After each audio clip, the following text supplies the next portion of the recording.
Hey there everyone, Video Game Cabinet here, and tonight we are back with a review of Alisia Dragoon. Alisia Dragoon released for the Sega Genesis in 1992. I first heard about this game when it was announced as one of the included titles in the Genesis Mini back in 2009.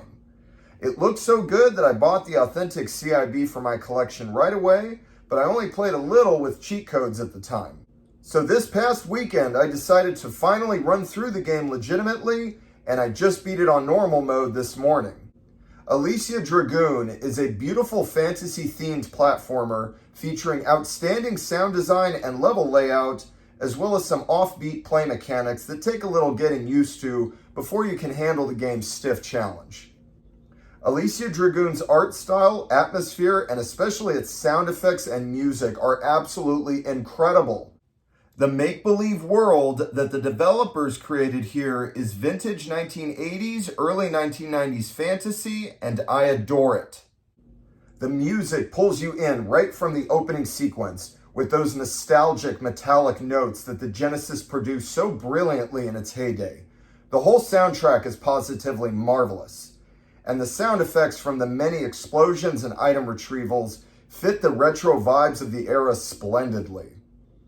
Alisia herself is awesome as the strong female warrior you play as, fighting the many mythical creatures and monsters. Your main line of offense is a lightning bolt that homes in on any foe on screen. Alisia is also accompanied by 4 pet dragons that she can switch between to automatically help fight enemies with her. They are all useful in their own way, and it's important to toggle between them regularly in case one loses too much HP.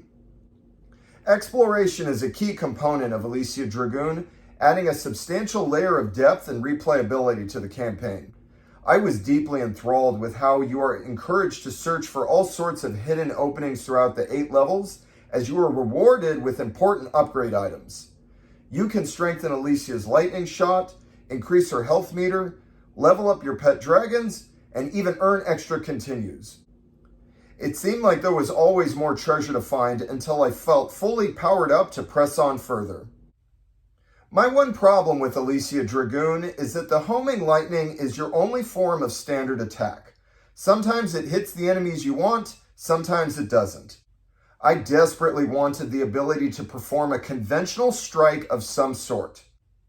Having an additional weapon that was more traditional, perhaps even a simple sword slash, would have gone a long way towards making me feel like I had more direct control over my offense. This becomes especially troublesome in Stage 6, where the floors and enemy placement are at diagonal angles. However, it's not like the shooting is done automatically for you with no thought or anything. You still have to consider when to fire off the lightning bolt and when to wait to charge your burst shot. So there is a good bit of strategy to your method of attack. I just wish I could have had dictated exactly where my line of fire was going, at least most of the time. Alisia Dragoon is a really good game, even if it's not quite as perfect as I wanted it to be. I still had a great time conquering it, especially after the brutal final boss that pushed my skills to the limit with his tight timing and fast attacks. This one definitely fits the bill as a hidden gem for the Sega Genesis. I rate Alisia Dragoon an 8.5 out of 10. And that is my review. This one, like the art style, I heard about this game back in 2019, like I said, when it was announced for the Genesis Mini. And when I first saw it 6 years ago on YouTube, I was like, wow, this game screams me, like the style, the vibe, the music, the everything, the art, the artwork, it really, really looked good. And when I first got it in the mail, I was playing it a bit with cheat codes, but I don't even think I ever beat it even with cheat codes. And I wanted to sit down and play through it legitimately.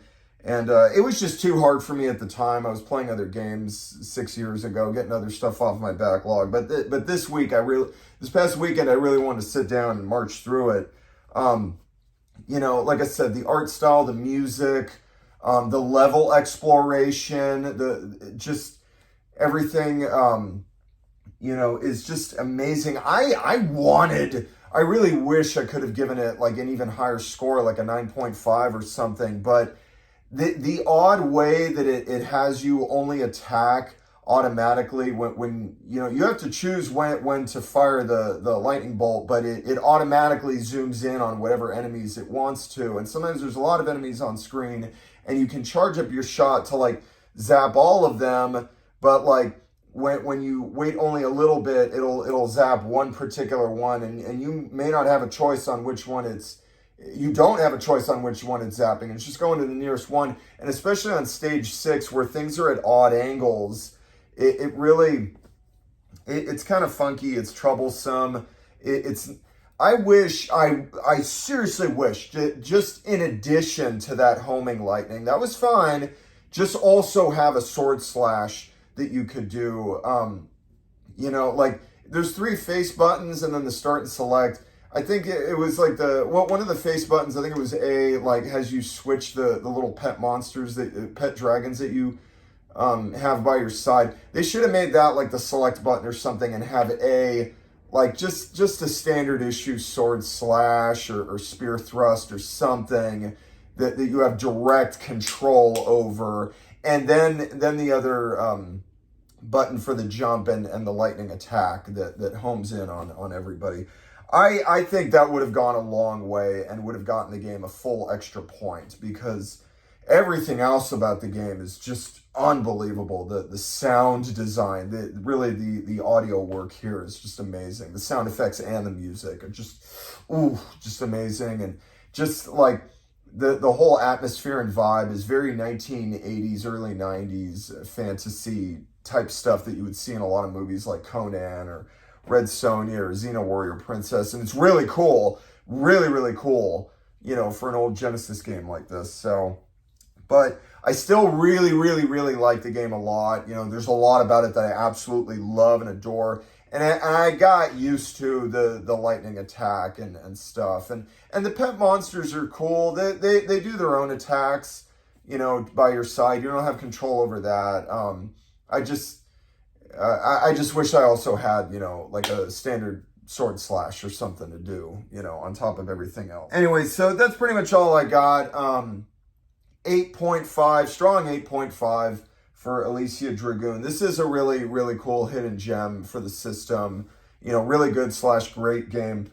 Definitely check it out. And that's all. 8.5 out of 10 for Alisia Dragoon. And have a good night.